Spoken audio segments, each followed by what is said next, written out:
Capítulo 4. Plantas y primates. Postales de la Edad de Piedra. Ify tenía más veranos que la suma de los dedos de sus dos manos. Estaba cercano a la edad en la que se uniría a los cazadores. Este corto viaje desde la choza de los niños al fuego de los cazadores, cerca de la choza del hombre verdadero, era un gran paso. Había sido un largo viaje, no a través del espacio, sino a través del tiempo. Durante muchos años había emprendido un camino hacia este día, horas de práctica de arrojar palos endurecidos por el fuego, que habían servido al chico para simular las armas, así como las instrucciones constantes de Donu sobre la marcha, sobre la lectura de signos en el agua y destinadas a hacerle consciente de los vientos. Y también el adiestramiento en la casa mágica. El chico reprimió el deseo de manosear el talismán que su madre había hecho para él y que ahora colgaba de su cuello. No se movió. Su mente parecía lejos de la escena, como si la observara desde arriba y un poco desde lejos. Había estado así durante más de 12 horas. Inmóvil, sin pestañear. Esto te proporcionará el don de la calma y el poder. Recordó el sabor jabonoso de la áspera corteza de raíz que se le había obligado a tomar bajo la mirada vigilante de su maestro, Donu. Con esto te vuelves invisible, pequeño hermano, dijo, añadiendo con una voz serena, mata limpiamente. De este modo honrarás a nuestros ancestros. Ify podía sentir que el momento de su verdad estaba próximo.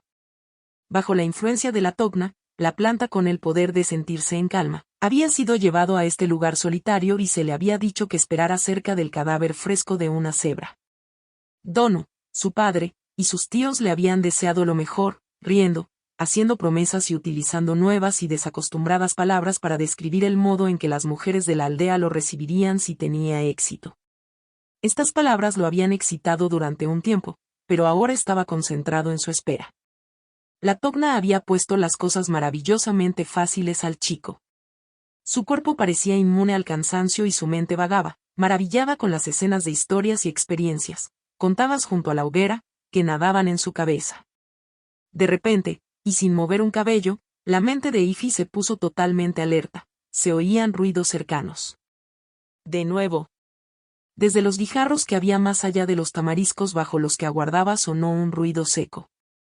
Ify no sintió miedo ni terror de lo que estaba a punto de ver. Se anticipó, sus músculos absorbieron fuerza del trémulo aire. No se movió. La leona era enorme y desconfiada, con el sigilo propio de todos los animales de la tierra de los grandes cazadores. Pensando que no era más que una piedra o un árbol, Ify observó. La leona no era más grande que 2 veces su cuerpo. Bajando su guardia se acercó a la sanguinolenta pierna de la cebra. En este instante, desde el corazón de un núcleo de cientos de generaciones de profundidad, Ify lanzó su arma limpiamente, ligeramente, a un lado de la columna y por detrás del hombro. El alarido, mezcla de dolor y rabia, rompía los tímpanos. Tan grande fue la fuerza de lanzamiento del hombre niño que por un instante la leona quedó clavada en el suelo, el tiempo suficiente para que el muchacho se alejara de las garras del agonizante animal. Los estómagos del clan de Ify se llenarían esta noche, y el círculo de cazadores admitiría un nuevo miembro en sus exuberantes y privilegiadas filas. Este ejemplo aclara el modo en que una planta benéfica, en este caso un poderoso estimulante, una vez descubierto, puede incluirse en la dieta y por lo tanto conferir una ventaja adaptativa. Una planta puede otorgar fuerza y control, y de este modo asegurar el éxito en la caza y constantes provisiones de comida. La persona o el grupo está menos asustada de ciertos factores ambientales, que quizá limitaran previamente la longevidad y por tanto el crecimiento de la población en su conjunto. Más difícil de comprender es el modo en que las plantas alucinógenas habrían proporcionado similares pero distintas ventajas adaptativas. Estos compuestos, por ejemplo, no catalizan el sistema inmunológico para elevados estados de actividad, aunque ello puede constituir un efecto secundario. Más bien catalizan la conciencia, esta peculiar habilidad de autorreflexión que alcanzó aparentemente su mayor expresión en los seres humanos. Por lo tanto, no producen la conciencia, que es una función generalizada presente, en algún grado, en toda forma de vida. La catálisis hace más rápido un proceso ya presente. Uno difícilmente puede dudar de que la conciencia, como la habilidad de resistir a las enfermedades, confiere una ventaja adaptativa a cualquier individuo que la posea. en la búsqueda de un agente causal capaz de sinergizar la actividad cognitiva, y que por lo tanto tuviera importancia en la emergencia de los homínidos, los investigadores han apartado su mirada desde hace mucho de las plantas alucinógenas, aunque solo sea por nuestro tenaz, casi compulsivo rechazo a la idea de que nuestra alta posición en la jerarquía de la naturaleza podría deberse al poder de las plantas o a fuerzas naturales, sean estas del tipo que sean. Hasta el siglo XIX no hemos sido capaces de aceptar que el hombre descendía del mono, ahora tenemos que aceptar que se trataba de unos monos, colocados. El colocarnos parece haber sido nuestra característica particular. La singularidad humana. Tratar de entender a los seres humanos es tratar de entender su singularidad. La división radical entre los seres humanos y el resto de la naturaleza es tan sorprendente que para los pensadores precientíficos era una prueba suficiente de que éramos un fragmento privilegiado de la creación, algo distinto, algo cercano a Dios. Después de todo, los seres humanos hablan, fantasean, ríen, se enamoran, son capaces de grandes actos de autosacrificio o de crueldad. Los seres humanos producen grandes obras de arte y establecen modelos matemáticos y teóricos de los fenómenos. Un ser humano se distingue por el número total de sustancias del ambiente que utiliza, y de las que se convierte en adicto. La cognición humana. Las características y preocupaciones singulares de los seres humanos pueden colocarse bajo la sombra de las actividades cognitivas, la danza, la filosofía, la pintura, la poesía, el deporte, la meditación, las fantasías eróticas, la política, el éxtasis y la autointoxicación.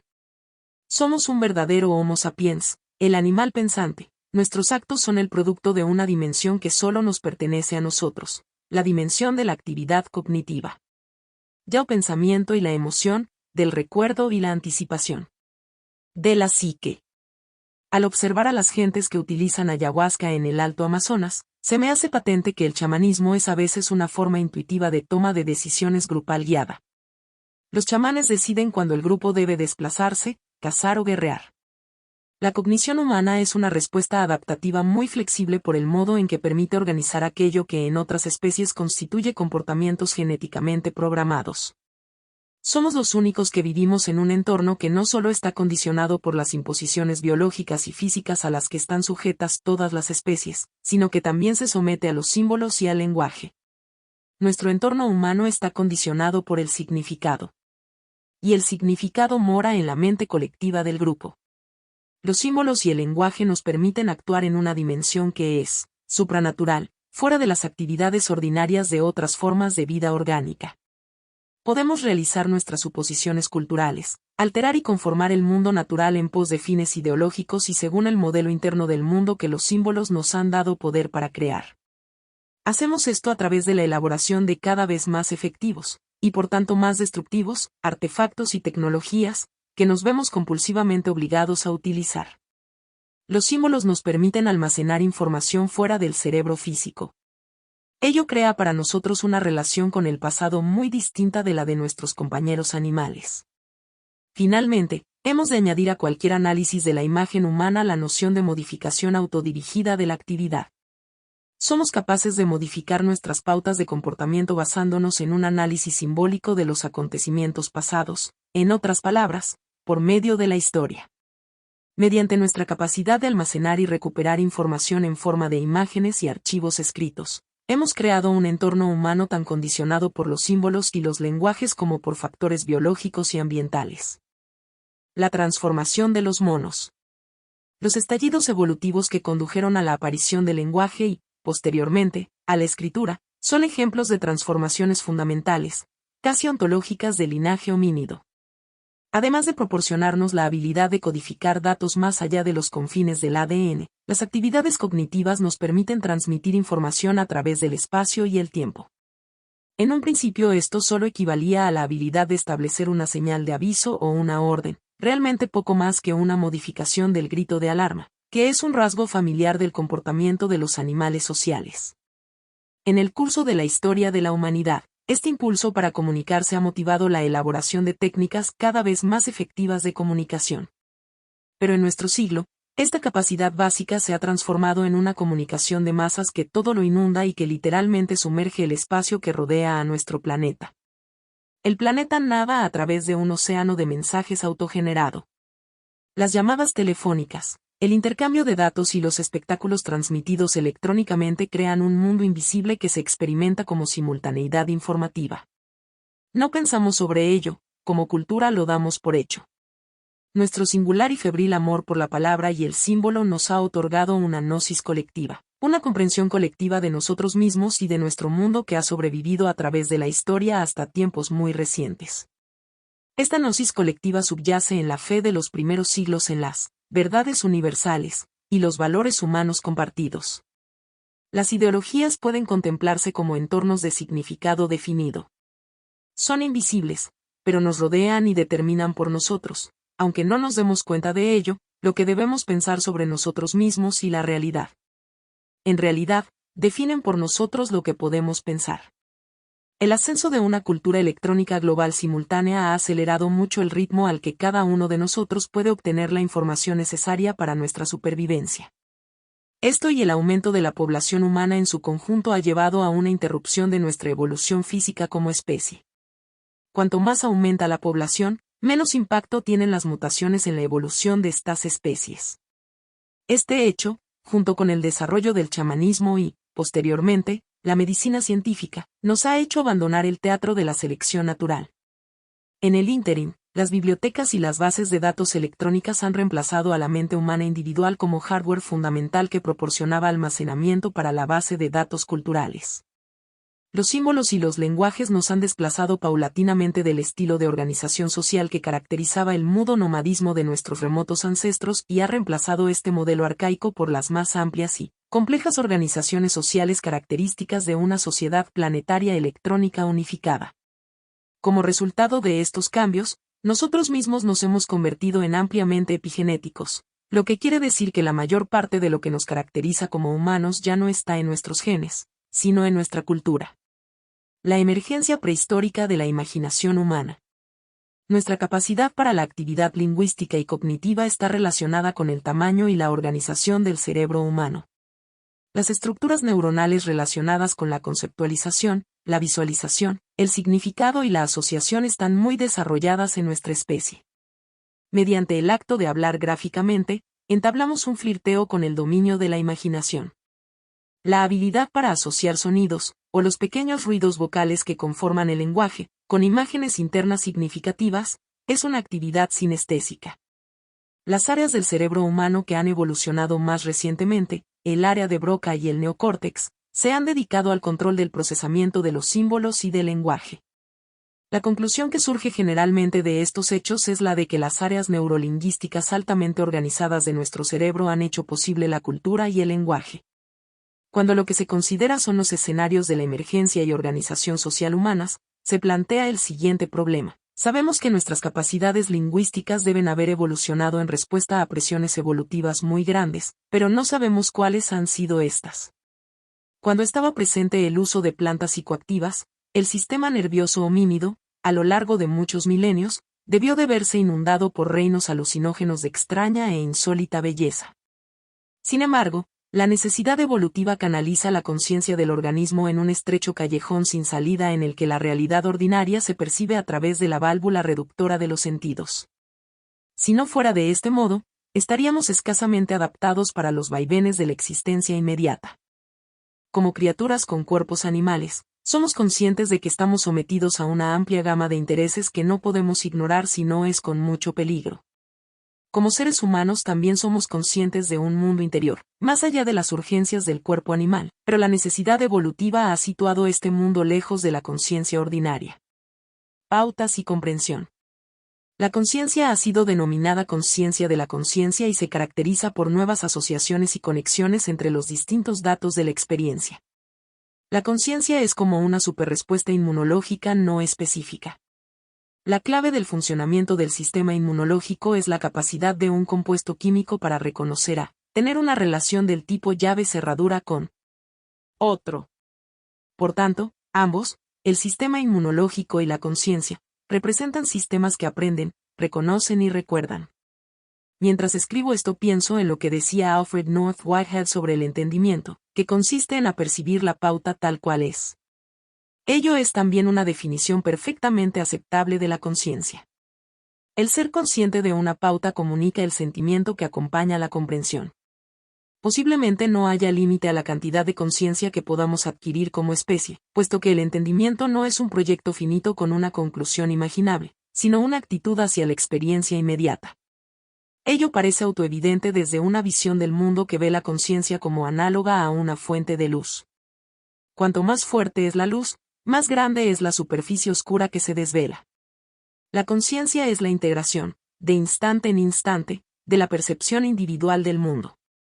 La presteza, o casi podríamos decir la elegancia, con que un individuo lleva a cabo esta integración determina la respuesta adaptativa particular de este individuo a la existencia.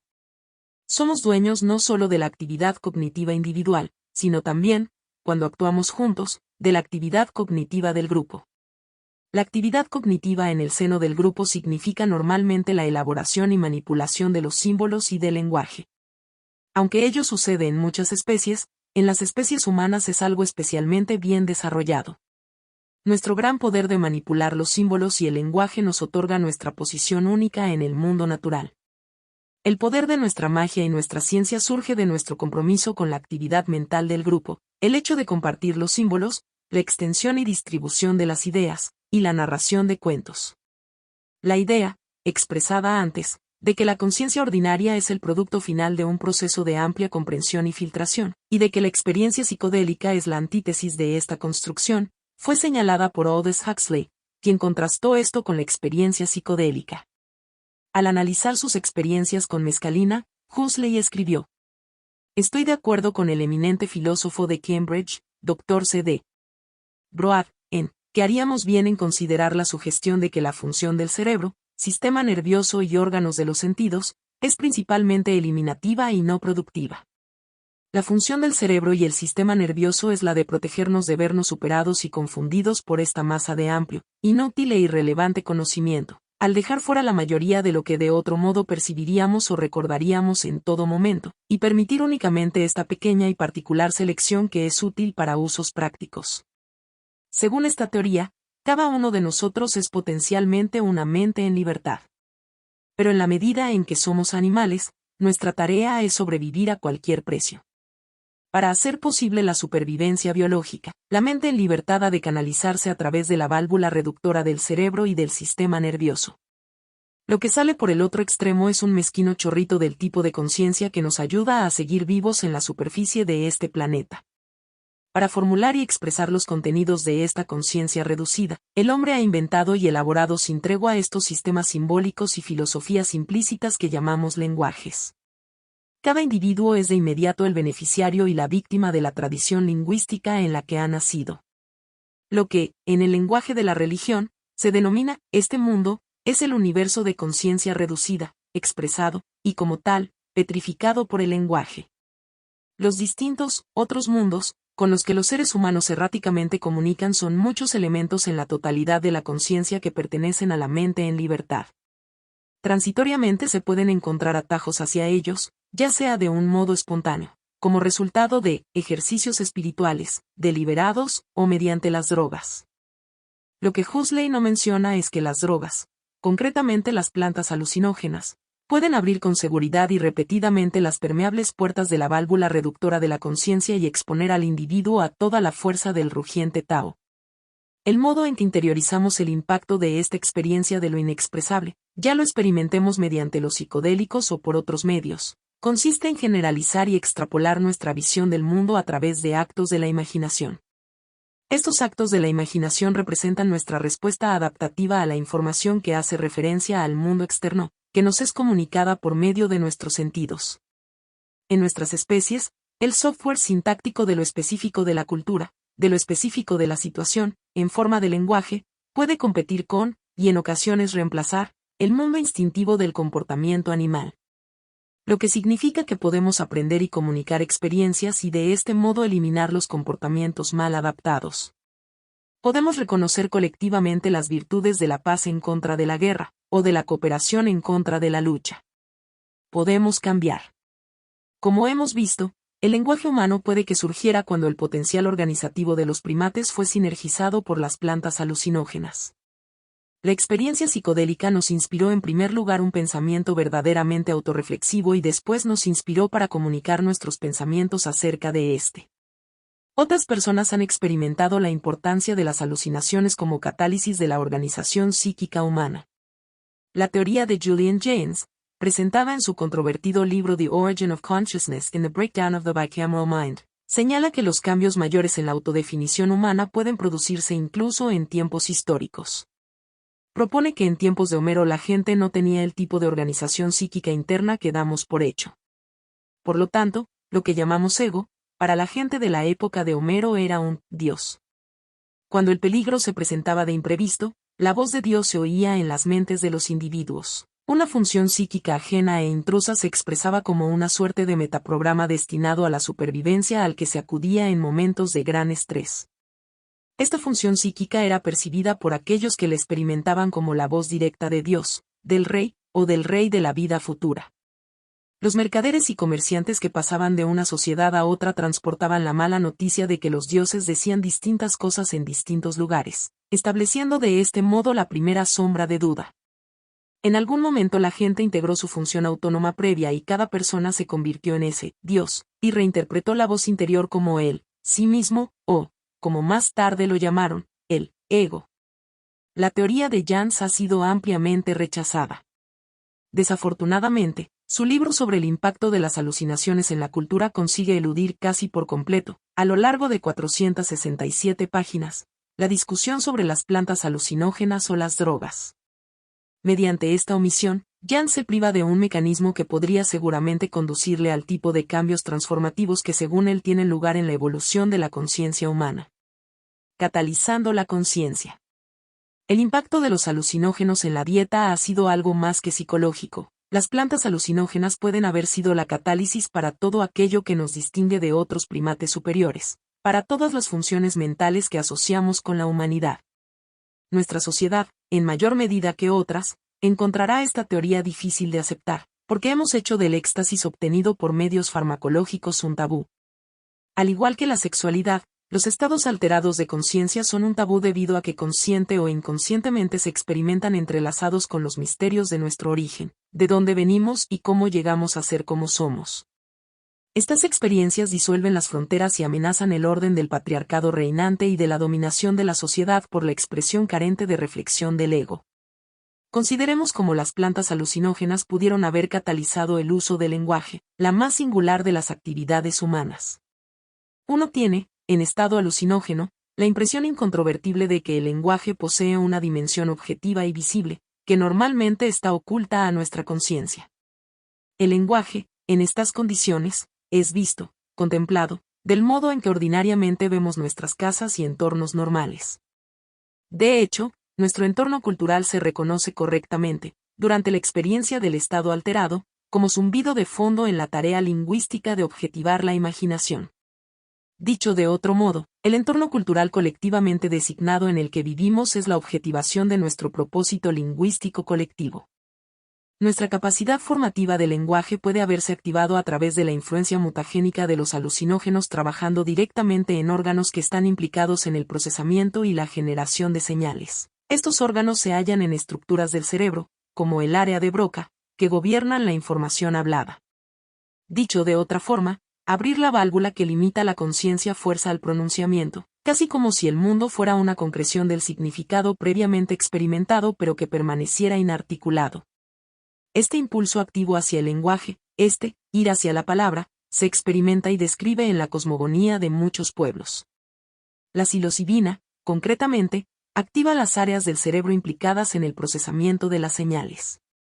Algo típico de la intoxicación con psilocibina es el flujo espontáneo de poesía y otras actividades vocales, como hablar idiomas, aunque de un modo diferente al de la glosolalia ordinaria. En las culturas con una tradición de uso de hongos, estos fenómenos han dado pie a la noción del discurso con espíritus y aliados sobrenaturales. Los investigadores familiarizados con el tema están de acuerdo en que la psilocibina tiene un efecto profundamente catalítico en el impulso lingüístico. Una vez que las actividades que implican la autoexpresión sintáctica se convirtieron en hábitos establecidos entre los primeros humanos, La continua evolución del lenguaje en entornos en los que los hongos eran escasos o no existían permitió una tendencia hacia la expresión y emergencia del ego. Si el ego no se disuelve repetida y regularmente en el hiperespacio sin fronteras del otro trascendente, habrá siempre un lento alejamiento del sentido de un ser que forma parte de la naturaleza en su conjunto. La consecuencia definitiva de este alejamiento es el fatal hastío que impregna hoy la civilización occidental. La conexión entre los hongos y el lenguaje fue anticipada brillantemente por Henry Mann en su ensayo Los hongos del lenguaje. El lenguaje es una actividad estática del significado. Intoxicadas por los hongos, la fluidez, la facilidad, la idoneidad de la expresión, hacen que uno sea capaz de asombrarse con las palabras que surgen del contacto de la intención de articulación con la sustancia de la experiencia. La espontaneidad que liberan los hongos no es únicamente de naturaleza perceptual, sino lingüística. Para el chamán es como si la existencia se pronunciara a través de él. La carne se hizo verbo. Las ventajas evolutivas del uso de la palabra son a la vez obvias y sutiles. Muchos factores inusitados convergen en el momento del nacimiento del lenguaje humano. Evidentemente, el habla facilita la comunicación y la actividad cognitiva, pero también tiene efectos imprevistos en la empresa global humana. Algunos neurofisiólogos han planteado la hipótesis de que la vibración vocal asociada con el uso humano del lenguaje produce una suerte de limpieza del fluido cerebroespinal. Se ha observado que las vibraciones pueden precipitar y concentrar pequeñas moléculas en el fluido espinal, que bañan y purifican continuamente el cerebro. Nuestros ancestros pueden haber descubierto, consciente o inconscientemente, que el sonido vocal limpiaba las telarañas de sus cabezas. Esta práctica puede haber influido en la evolución de nuestra estructura actual de cráneo pequeño y facilidad para el lenguaje. Un proceso autorregulado tan sencillo como cantar puede que tuviera ventajas adaptativas positivas y también produjo la renovación de los desperdicios químicos de un modo más efectivo. El siguiente párrafo sostiene esta provocativa idea. Vibraciones del cráneo humano, como las producidas por una vocalización fuerte, ejercen un efecto de masaje en el cerebro y facilitan la eliminación de productos metabólicos del cerebro en el fluido cerebroespinal, FCE. Los hombres de Neanderthal tenían un cerebro un 15% mayor del que tenemos nosotros, pero no sobrevivieron en competencia con los humanos modernos. Sus cerebros estaban más polucionados, puesto que sus imponentes cráneos no vibraban y por lo tanto los cerebros no se limpiaban lo suficiente.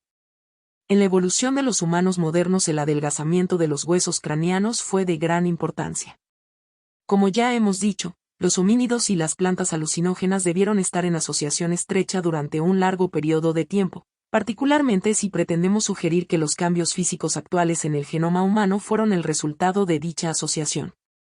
La estructura del paladar blando del infante humano y el ritmo en que aquel desciende es una adaptación reciente que facilita la adquisición del lenguaje. Este cambio puede haber sido el resultado de una presión selectiva en la mutación, producida originariamente por la nueva dieta omnívora. Las mujeres y el lenguaje. Las mujeres, las recolectoras de la arcaica ecuación cazador-recolector, estaban sometidas a una presión mayor a la hora de desarrollar el lenguaje que sus compañeros varones. La caza, la prerrogativa de los varones, estimulaba la fuerza, la cautela y la espera estoica. El cazador era capaz de funcionar muy bien con un número muy limitado de señales lingüísticas, como es todavía el caso entre los pueblos cazadores como los Kom de los Maku. Para los recolectores, la situación era distinta. Estas mujeres, con un repertorio más amplio de imágenes comunicables acerca de las comidas, sus fuentes y secretos de preparación, se situaban en una indiscutible posición de ventaja.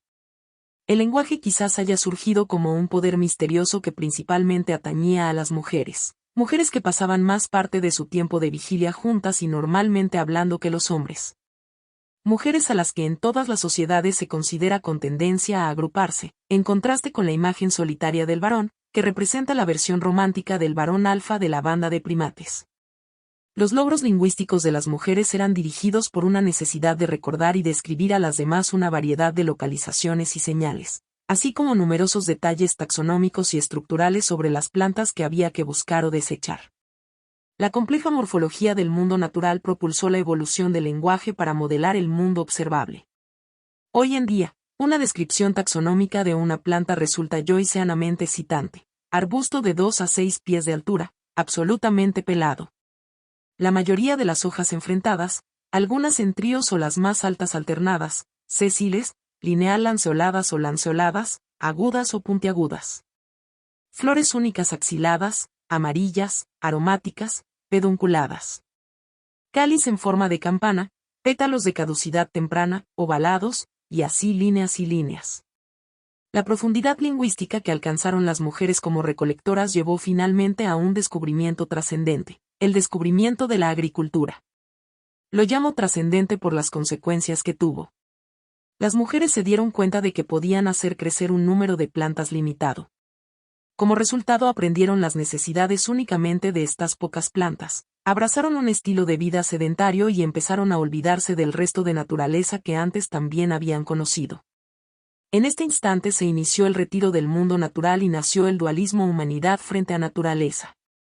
Como pronto veremos, uno de los lugares en los que murió la cultura de la antigua diosa, Cataluyuk, hoy en día en la Anatolia turca, es el auténtico lugar donde posiblemente surgió la agricultura.